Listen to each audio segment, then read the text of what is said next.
اور جتنا وہ موٹا ہوگا اتنا ہاتھ جو ہے وہ ہتھیلی کی طرف آئے گا، کلائی کی طرف آئے گا. تو یہ ساری فطری چیزیں بھی ہیں کچھ جس کے مطابق انسان عمل کر سکتا ہے. تو جس طرح بھی مناسب ہو وہ صحیح ہے، لیکن زیر ناف انسان کا ہاتھ کو نیچے کر کے باندھنا اور پھر وہ اس پر عمل کر سکے، یہ ویسے بھی محال ہے.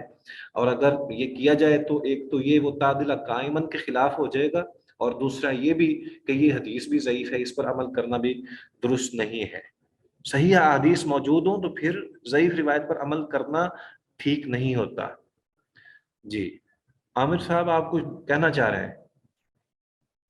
شیخ محترم، جو آپ نے عورتوں احناف کا عورتوں اور مردوں کے بارے میں بتایا تھا کہ عورتیں تو سینے پہ باندھتی ہیں جی اور مرد جو ہیں وہ ناف یا نیچے باندھتے ہیں، تو یہ عورتوں کی وہ کیا دلیل دیتے ہیں؟ اس چیز کی دلیل کیا ہے ان کے پاس؟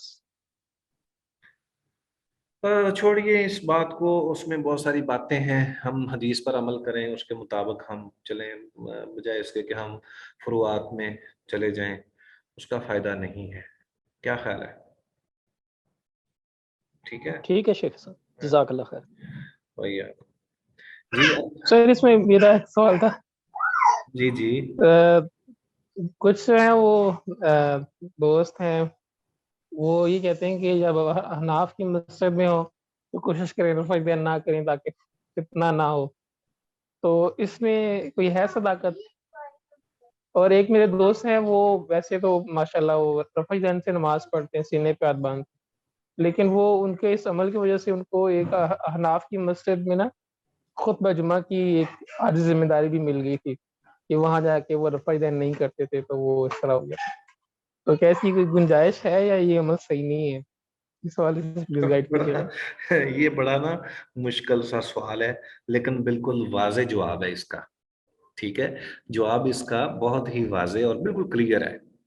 دیکھیں، ہم کہتے ہیں، ہم نے مطلب یہ کہتے ہیں جی کسی جابر حکمران کے سامنے کلمہ حق کہنا جہاد ہے. یہ سنا نا آپ نے کبھی؟ ٹھیک ہے، تو حدیث کے اوپر عمل کرنے سے انسان کو اگر کوئی اس سے ناراض ہوتا ہے تو کیا حرج ہے؟ یہ ناراضگی اس کے لیے جنت میں جانے کا باعث بن جائے گی. یہ اسی کو استقامت کہتے ہیں سمر بھائی، اسی کو استقامت کہتے ہیں. استقامت فی الدین، یعنی دین کے اوپر جی قائم رہنا. ایک تو یہ ہے کہ ماشاء اللہ. آپ حق پر نہیں ہیں.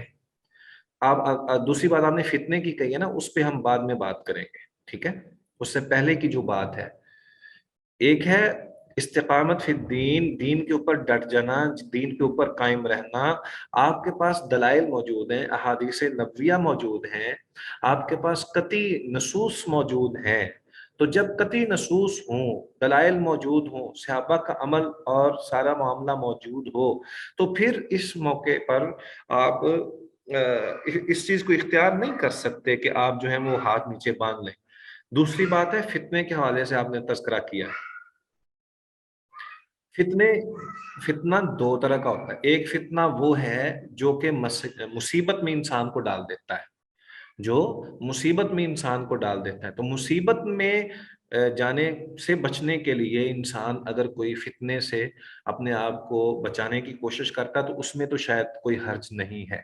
دوسرا یہ ہے کہ آپ کو حق بات کرنے کا موقع ملے. فتنے سے مراد صرف بات کرنا ہے، احادیث کو پیش کرنا ہے، یا اس موقع پر کسی شرعی نقصان نہ ہو. مثال کے طور پر بعض اوقات ایسے فریضے ہوتے ہیں کہ اگر ایک سنت پر عمل کیا جائے تو وہ فریضہ ختم ہو جائے، تو ایسی صورتحال میں سنت کو بعض اوقات جو ہے وہ ختم کیا جاتا ہے، یا اس سے ہم اجتناب کر لیتے ہیں، یا یوں کہہ لیں کہ ہم کہتے ہیں کہ ٹھیک ہے، ہمارا ایمان تو ہے لیکن اس پہ بعد میں عمل کر لیں گے. اس میں پہلی بات تو یہ ہے کہ نبی اکرم صلی اللہ علیہ وسلم نے فرمایا تھا کہ سلو کما رأیتمونی اصلی، اسی طرح نماز پڑھو جس طرح مجھے نماز پڑھتے ہوئے دیکھ رہے ہو. دوسرا آپ صلی اللہ علیہ وسلم کا یہ بھی ہے کہ جس نے نبی صلی اللہ علیہ وسلم نے جب دیکھا کہ صحابی صحیح نماز ادا نہیں کرا تو آپ صلی اللہ علیہ وسلم نے حکم دیا کہ جا کے فصلی فإنک لم تصلی، جا کے نماز پڑھو، تم نے نماز ہی نہیں پڑھی. تو اگر تو یہ معاملہ ہو تو پھر تو بات درست نہیں. البتہ بعض فریضے ایسے ہوتے ہیں کہ جیسے کہ انسان راہ جہاد میں ہے اور سامنے دشمن ہے تو اس موقع پر اگر ہاتھ نہ بھی ہلائے تو کوئی حرج نہیں ہے، اگر ہاتھ نہ بھی باندھے تو تب بھی کوئی حرج نہیں ہے. یعنی یہ ایک ایسا موقع ہے کہ جس میں انسان کو اپنی جان بچانا یا امت کو یا اپنے علاقے کو بچانا فرض ہے. ایسی صورتحال میں تو جائز ہے. لیکن یہ جو اختیار کیا جاتا ہے نا آج کل کے دور میں جاب کے حصول کے لیے انسان جو ہے وہ سنت کو چھوڑ دے، یہ بات درست نہیں ہے. کیا خیال ہے؟ اس میں کوئی اور ساتھی بھی پارٹیسپیٹ کرے گا اس بات؟ جی آپ میں سے کوئی بات کرنا چاہ رہا تھا؟ جی سوال؟ صاحب جی جی میں بس یہ کہہ رہا تھا کہ آپ نے نا بڑا اس کا اعتدال کے ساتھ جواب دیا ہے اور اس کا جواب بھی مجھے مل گیا، اور انشاءاللہ اس میں یہ ہے کہ آپ بھی دعا کیجیے گا اللہ تعالیٰ میں استقامت عطا فرمائے. شیخ صاحب یہاں ایک بات میں اضافہ پوچھنا چاہوں گا. جس طرح آپ ہمارے ہاں یہاں کچھ جمعے ہوتے ہیں جو کہ کمپنیز کے اندر ہوتے ہیں، جی جی جیسے پاکستان، انڈیا، بنگلہ دیش وغیرہ سے لوگ آئے ہوتے ہیں تو وہاں پہ جمعے ہوتے ہیں. تو وہاں پہ بعض اوقات اذان تو سنگل ہی دی جاتی ہے، یعنی ترجیح والی نہیں دی جاتی. تو بعض اوقات کوئی ساتھی کھڑے ہو جاتے ہیں تکبیر کے لیے تو وہ دوہری تکبیر کہہ دیتے ہیں. تو اس میں آپ کی کیا رائے ہے؟ کیونکہ میں نے یہاں پوچھا تھا تو علماء نے یہی کہا تھا کہ دونوں سنت سے ثابت ہیں. بہتر یہی ہے کہ اگر ترجیح والی ہو تو اس کے ساتھ ڈبل تکبیر کہی جائے، لیکن اگر سنگل کے ساتھ بھی اگر کسی نے کہہ دیا تو کوئی مسئلہ نہیں ہے. تو میں یہ چیز آپ سے پوچھنا چاہ رہا تھا. جو آپ کو جواب ملا میرا بھی وہی جواب تھا. جزاک اللہ خیر. اللہ تعالیٰ آپ کو خوش رکھے، جزائے خیر عطا فرمائے. اسی طرح ہی ہے کہ اس میں دونوں صورتیں جائز ہیں، تو اس میں کوئی سختی نہیں ہے، دونوں طرح ہی کیا جا سکتا ہے، اس میں کوئی حرج نہیں ہے. ٹھیک ہے جی آگے. سر میرا بھی ایک سوال تھا کہ اگر کسی کمرے کے اندر کوئی پینٹنگز ہوں اور کوئی جگہ بھی نہ ہو نماز پڑھنے کی تو پھر اس کمرے میں پڑھی جا سکتی ہے نماز؟ اگر آگے چیئرز یا کوئی ایسی چیز ہو کہ ڈائریکٹ پینٹنگ کی طرف نہ ہو سجدے کی اور ساتھ میں آگے کچھ چیئرز یا اس طرح کا کچھ ہو تو کیا پڑھ سکتے ہیں یا نہیں پڑھ سکتے، اور کوئی اگر جگہ نہیں ہو؟ اس میں ایک بات تو یہ ہے کہ پہلی بات تو یہ ہے کہ پینٹنگ جو ہے وہ کسی جاندار چیز نہیں ہونی چاہیے، کوئی تصویر وغیرہ نہیں ہونی چاہیے. ٹھیک ہے، پینٹنگ مختلف قسموں کی ہوتی ہے تو سر اس وہ پینٹنگ ہٹ نہیں سکتی، اصل میں وہ روم جو ہے اس کے اندر وہ فیس کی پینٹنگ ہے اور اس کو ہم ہٹا نہیں سکتے کیونکہ وہ کسی نے فکس کی ہوئی ہے، اور یونیورسٹی کا کہہ لیں وہ جگہ ہے لیکن اور کوئی جگہ نہیں ہے. صحیح، اس میں مجبوری کی حالت ہے.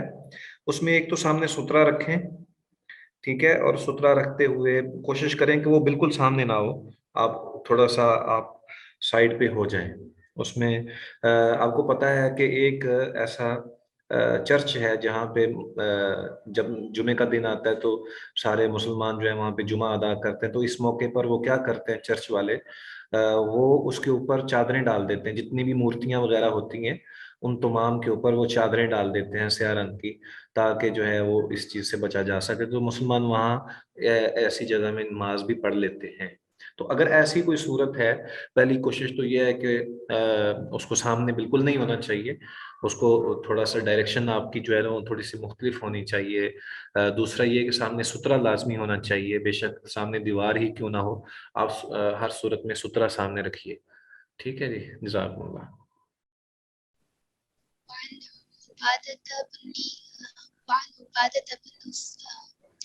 عبادة بن الصامت رضي الله تعالى عنه قال قال رسول الله صلى الله عليه وسلم لا صلاة لمن لم يقرأ بأم القرآن متفق عليه. وفي رواية لابن حبان والدارقطني لا تجزئ صلاة لا يقرأ فيها بفاتحة الكتاب. وفي أخرى لأحمد وأبي داود والترمذي وابن حبان لعلكم تقرؤون خلف إمامكم. قلنا نعم. قال لا تفعلوا إلا بفاتحة الكتاب فإنه لا صلاة لمن لم يقرأ بها. جزاکم اللہ خیر، اللہ تعالیٰ قبولیت عطف سے نوازے. کوئی اور ساتھی پڑھے گا؟ جی سر میں پڑھتی ہوں. آپ نے پہلے پڑھی ہے وعن عباد آج آپ نے پڑھی ہے پہلے؟ نہیں سر. ہاں چلیں ٹھیک ہے، آپ پڑھیے. نہیں سر. وعن عبادة بن الصامت رضي الله تعالى عنها قال قال رسول الله صلى الله عليه وسلم لا صلاة لمن لم يقرأ بأم القرآن متفق عليه. وفي رواية لابن حبان والدارقطني لا تجزي صلاة لا يقرأ فيها بفاتحة الكتاب. وفي أخرى لأحمد وأبي داود والترمذي وابن حبان لعلكم تقرؤون خلف إمامكم. قلنا نعم. قال لا تفعلوا إلا بفاتحة الكتاب فإنه لا صلاة لمن لم يقرأ بها. جزاک اللہ خیر. سب سے پہلی بات میں نے آپ کو پہلے بھی اس بات کی طرف اشارہ کیا تھا، گزارش یہ ہے کہ آپ سب جتنے بھی احباب اسٹوڈنٹس ہوتے ہیں کوشش کیجئے کہ آپ پارٹیسپیٹ کریں، کم از کم ایک دفعہ حدیث پڑھی جائے. ٹھیک ہے؟ تو میں دوبارہ اس لیے بھی کہتا ہوں تاکہ اگر کوئی ایک دفعہ سن کر دوبارہ پڑھنا چاہے تو اس کے لیے بھی آسانی ہو جائے. یعنی پہلی دفعہ اگر کسی نے پڑھی ہے تو جو تھوڑا سا اس میں صحیح طور پر ضبط کا اہتمام نہیں کر سکتا، یعنی تشکیل کے حوالے سے وہ صحیح طرح ادائیگی اس کی درست نہیں ہے، تو ایک دفعہ سن کر ہی کم از کم ضرور پڑھے، کیونکہ یہ بہت ہی اہم ہے. ہمارے کچھ اسٹوڈنٹس ایسے ہیں جو کہ اس چیز کا اہتمام نہیں کرتے. ہمارے لیے یہ سب سے زیادہ اہم بات یہ ہے کہ ہم ضرور حدیث کی قرات کریں، اس سے جو ہے وہ بہت ہی زیادہ ہمارے لیے فائدہ ہوگا، ہمارے آنے والے وقت میں بہتری ہوگی. تو بالکل ہی خاموشی اختیار کرنا یہ بات مناسب نہیں لگتی. کوشش کریں، اللہ تعالیٰ مدد فرمائے گا انشاءاللہ کہ آپ کوئی نہ کوئی ضرور پڑھیں، اور ایک دن میں یعنی ایک دن میں جو آپ سب ہیں جتنا بھی ہو سکے میکسیمم ضرور پڑھا کیجئے. ٹھیک ہے جی. وان عبادہ بن صامت رضی اللہ تعالی عنہ، سیدنا عبادہ بن صامت رضی اللہ تعالی عنہ سے روایت ہے، قال رسول اللہ صلی اللہ علیہ وآلہ وسلم، کہ رسول اللہ صلی اللہ علیہ وآلہ وسلم نے ارشاد فرمایا، لا صلاۃ لمن لم یقرأ بأم القرآن، نہیں ہے نماز اس شخص کی جس نے ام القرآن نہ پڑھی. ٹھیک ہے؟ ام القرآن سے مراد نماز کے اندر سورہ فاتحہ کا نہ پڑھنا ہے. ام القرآن سورہ فاتحہ کا ایک نام ہے، سورہ فاتحہ کا ایک نام ام القرآن بھی ہے. تو نبی اکرم صلی اللہ علیہ وآلہ وسلم نے فرمایا کہ اس شخص کی کوئی نماز ہی نہیں ہے کہ جو شخص ام القرآن نہیں پڑھتا نماز میں. متفق علیہ، بخاری مسلم کی یہ روایت ہے. وفی روایت ابن حبان والدارقطنی، ابن حبان اور دارقطنی میں یہ روایت ہے کہ لا تجزئ صلاۃ لا یقرأ فیہا بفاتحۃ الکتاب. ابن حبان اور دارقطنی میں روایت ہے کہ جس نماز میں سورہ فاتحہ نہ پڑھی جائے وہ نماز کافی نہیں ہوتی. لا تجزئ نہیں کافی، صلاۃ نماز، لا یقرأ نہ پڑھی جائے، فیہا اس نماز میں، بفاتحۃ الکتاب سورہ فاتحہ. ٹھیک ہے جی. وفی اخری لاحمد وابی داود والترمذی وابن حبان، کہ ایک اور روایت میں امام احمد کے اندر یعنی مسند احمد کے اندر، ابو داود کے ہاں اور ترمذی کے ہاں اور ابن حبان کے ہاں ہے، لعلکم تقرؤون خلف امامکم، نبی اکرم صلی اللہ علیہ وسلم نے کہا شاید کہ تم پڑھتے ہو کچھ امام کے پیچھے. قلنا نعم، ہم نے کہا جی ہاں. قال، تو آپ صلی اللہ علیہ وسلم نے ارشاد فرمایا، لا تفعلوا الا بفاتحۃ الکتاب، نہ تم پڑھا کرو مگر فاتحۃ الکتاب، فإنه لا صلاۃ لمن لم یقرأ بها، کیونکہ اس شخص کی نماز نہیں ہے جو اس کی قرات نہ کرے. ٹھیک ہے جی. اس میں یہ تینوں مختلف روایتیں اور بہت ساری کتابوں کے اندر مذکور ہیں. متفق علیہ بخاری مسلم، ابن حبان، دار قطنی، ابو داود، مسند احمد، امام ترمذی کی سنن ترمذی اور ابن حبان کے اندر دوسری روایت بھی موجود ہے. ان تمام احادیث کی کتب کے اندر اس بات کا تذکرہ موجود ہے کہ نماز جو ہے وہ سورہ فاتحہ کے بغیر ہوتی ہی نہیں ہے. سورہ فاتحہ کے بغیر نماز نہیں ہوتی. ام القرآن سے مراد بھی سورہ فاتحہ ہے، اور اسی طرح فاتحۃ الکتاب کا مطلب بھی سورہ فاتحہ ہے. تو کسی میں ہے کہ وہ نماز مکمل نہیں ہوتی اور کسی میں ہے کہ نماز ہوتی ہی نہیں ہے. بسم اللہ الرحمن الرحیم. ہم نے جو روایتیں ابھی پڑھی ہیں ان کے اندر سیدنا عبادہ بن صامت رضی اللہ تعالی عنہ کی روایت ہے، جس کے اندر لا صلاۃ لمن لم یقرأ بأم القرآن کا ذکر ہے، اور یہ متفق علیہ ہے. اسی طرح ابن حبان اور دارقطنی کی روایت میں ہے کہ لا تجزئ صلاۃ لا یقرأ فیہا بفاتحۃ الکتاب. اسی طرح نبی اکرم صلی اللہ علیہ وآلہ وسلم ایک دفعہ نماز پڑھا رہے تھے تو آپ صلی اللہ علیہ وسلم کے پیچھے آوازیں بلند ہونا شروع ہوئیں. تو نبی اکرم صلی اللہ علیہ وسلم کو یہ ذرا تھوڑا سا دشوار لگا. آپ صلی اللہ علیہ وسلم نماز پڑھا بھی رہے اور پیچھے خود پڑھ بھی رہے اور پیچھے بھی آوازیں آ رہی ہیں، تو اس کو ذرا تھوڑا سا نبی صلی اللہ علیہ وسلم نے محسوس کیا. تو آپ نے پوچھا کہ شاید تم میرے پیچھے وہی کچھ پڑھتے ہو جو میں پڑھتا ہوں. تو انہوں نے کہا جی ہاں بالکل ہم ایسا ہی کرتے ہیں. گویا کہ وہ نبی صلی اللہ علیہ وسلم جو تلاوت فرمایا کرتے تھے تو پیچھے صحابہ بھی اسی طرح تلاوت کرنے کی کوشش کرتے تھے. تو آپ صلی اللہ علیہ وسلم نے ارشاد فرمایا کہ لا تفعلوا، ایسا مت کیا کرو، الا بفاتحۃ الکتاب، مگر فاتحہ کتاب ضرور پڑھا کرو. فإنہ لا صلاۃ لمن لم یقرأ بها، کیونکہ اس شخص کی نماز نہیں ہے جو یہ نہ پڑھے. نبی اکرم صلی اللہ علیہ وآلہ وسلم جب یہ نماز پڑھا رہے تھے ایک مرتبہ، تو جیسے آپ تلاوت فرمایا کرتے پیچھے مقتدی بھی صحابہ بھی تلاوت کیا کرتے. تو آپ صلی اللہ علیہ وسلم نے فرمایا لا تفعلوا، ایسا مت کیا کرو، الا بفاتحۃ الکتاب، مگر فاتحۃ الکتاب پڑھا کریں. فإنہ لا صلاۃ لمن لم یقرأ بها، کیونکہ جو شخص یہ نہ پڑھے یعنی سورہ فاتحہ نہ پڑھے اس کی نماز نہیں ہے. تو اس سے یہ ثابت ہوتا ہے، دو تین چیزیں اس میں بالکل واضح ہیں. ایک تو یہ کہ نماز جہری ہو یا سری ہو، یعنی جیسے جہری کا مطلب یہ ہے کہ امام جو ہے وہ قرات بلند آواز سے کر رہا ہو، یا سری طور پر جیسے ظہر اور عصر کی نمازیں ہیں کہ امام جو ہے وہ ہلکی آواز سے پڑھتا ہے اور بلند آواز نہیں کرتا. تو ان دونوں صورتوں میں، اور پھر اگر امام کے پیچھے انسان نماز پڑھ رہا ہے یا انفرادی طور پر اپنی نماز پڑھ رہا ہے، ان دونوں صورتوں میں، ان چاروں حقیقتوں میں جب بھی انسان نماز پڑھے گا تو اس میں وہ سورہ فاتحہ ضرور پڑھے گا. اسی طرح اگر نفلی نماز ہے یا فرضی نماز ہے، تو جو بھی نماز آپ نے ادا کرنی ہے ان تمام نمازوں کے اندر ہر رکعت میں سورہ فاتحہ کا پڑھنا لازم ہے اور فرض ہے. یہ روایتیں اس بات کی طرف اشارہ کرتی ہیں، اور یہ دلیل ہے کہ نبی اکرم صلی اللہ علیہ وآلہ وسلم نے بطور خاص اس بات کا جب بھی آپ نے ذکر کیا ہے تو اس میں بطور خاص اہتمام کر کے تاکیداً فرمایا ہے کہ یہ سورہ فاتحہ پڑھنا لازمی امر ہے. اور اسی پر تمام صحابہ کا عمل تھا، جمہور صحابہ کا یہی موقف تھا، اور تمام محدثین کا یہی موقف ہے، اور فقہاء میں سے بھی سب سے زیادہ اسی طرف ہی رجوع ہے، اور جمہور کا یہ موقف ہے کہ فاتحہ خلف الامام کا جو ہے یہ لازمی امر ہے، اس کے بغیر نماز نہیں ہوتی.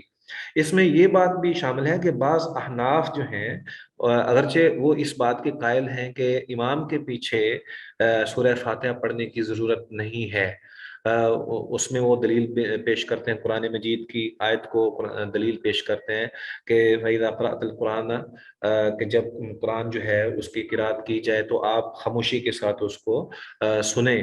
تو وہ اس بات کی دلیل پیش کرتے ہیں. لیکن یہ بات احادیث کے اندر جب موجود ہے کہ واضح طور پر نبی صلی اللہ علیہ وسلم نے فرمایا کہ اس کے بغیر نماز نہیں ہے، تو ظاہر بات ہے کہ یہ اس پر عمل کرنا جو ہے وہ لازم. اسی طرح